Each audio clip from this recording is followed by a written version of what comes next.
ពីណាមុខផ្លែផ្លែមកវែកញែកមិនដឹងខំត្រូវឬជន់ពេសែនតាមផ្លូវបានជាមកនៅមុខខ្ញុំអួតអញចេអួតអញចោ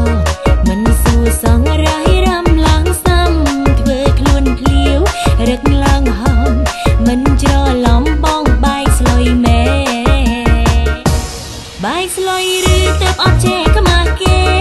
ឬទុំនេអត់ការងារបងអាចនឹងលប់បើសិនឆ្លើយឆ្លងសាំទាំងព្រឹកម៉ងហើយថ្ងៃនេះ